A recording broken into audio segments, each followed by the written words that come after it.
नमस्कार मित्रांनो, जय शिवराज, जय शंभूराजे. आज आपण दुर्ग सिंहगडावर आलो आहोत आणि ह्याच ठिकाणी जो प्रकार काही दिवसापूर्वी घडला होता, म्हणजे विदेशी पर्यटक आले होते. ते पर्यटकाला आपल्या काही 4-5 कार्ट्यांनी त्याला शिव्या शिकवल्या होत्या आणि त्याला शिव्या बोलण्यासाठी भाग पाडलं होतं.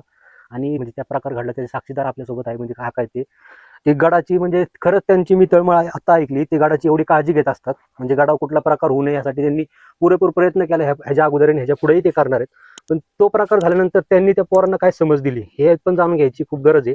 तर आपण काकांना विचारू. काका, तुमचं नाव काय, तुम्ही काय सांगाल त्या प्रकाराबद्दल? दत्तात्रय नाईलकर. आम्ही गडाचे सिंहगड गडाचे वारकरी जे एक प्रकारचे आम्ही, आणि गडाचे गडकरी पण आहे. आणि गड स्वच्छ ठेवणं किंवा काय करणं, अनुचित प्रकार घडू नये हे आमच्या दुकानदार सर्व जे आहेत त्यांच्या हातात असतं. आम्ही कमवायला बसलो म्हणून आम्ही असं तुच्छ प्रकार करून देत नाही. आणि त्या दिवशी प्रकार जर घडला, तो प्रकार असा घडला की ते त्यांची मुलं होती, 5-6 जण मुलं होती. ते 2-3 मुलं मागं राहिली आणि पहिली जी आलेली ती मुलं काय म्हणायला लागली की आमच्या मुलाला, मागचा मुलगा येतो त्याला तू शिवी दे अशी. म्हणजे त्याच्या शिवी सांगत नाही मी तुम्हाला, पण ते असं म्हण आमच्या मुलाला. आणि तो फॉरेनर जातो आणि पुढे गेल्यानंतर तो त्याला अशी प्रकारची शिवी देतो. शिवी दिली आणि ते फॉरेनरच्या हातामध्ये त्याचे ते स्टिक असते, त्या स्टिक मध्ये त्याच्या कॅमेरा होता आणि तो कॅमेरामध्ये सगळं डाऊन झालं. तरी पण तो कॅमेरा फॉरेनर पुढे गेला. पुढे गेल्यानंतर तो ग्रुप मागचा सगळी लोक आली आणि मी त्याला म्हटलं, काय रे, त्याला मराठी येत नाही म्हणून तुम्ही अशा गांधर्डे शिवाय शिकवता का रे? नाही, ती म्हणले आम्ही आमच्या मुलांना शिवाय द्यायला शिकवतो, त्यांना सांगत नाही किंवा त्यांना शिवाय देत नाही.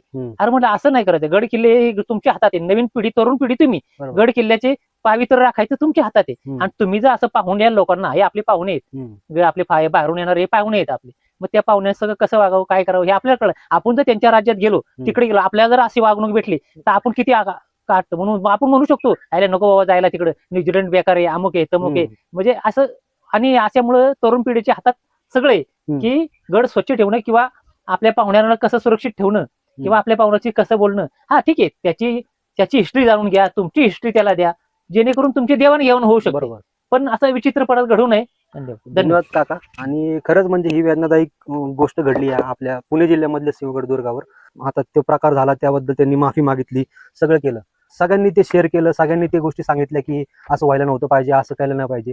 हे गडकरी आहेत, हे गड वाचवणार आहेत किंवा यांच्या गड नजरेखाली असतो. हे ह्यांना जेवढं त्यांच्या प्रमाणे जेवढं करता येईल तेवढं ते करतात. पण शेवटी त्यांना कुठे एक बंधन असतं, कायदा हातात न घेण्याचं बंधन असतं. ह्या गोष्टीमुळे तेही काही करू शकत नाही. पण आपलीच पिढी, आपलंच नाणं जर खोटं असेल तर ह्या गोष्टी हेही रोखू शकत नाही.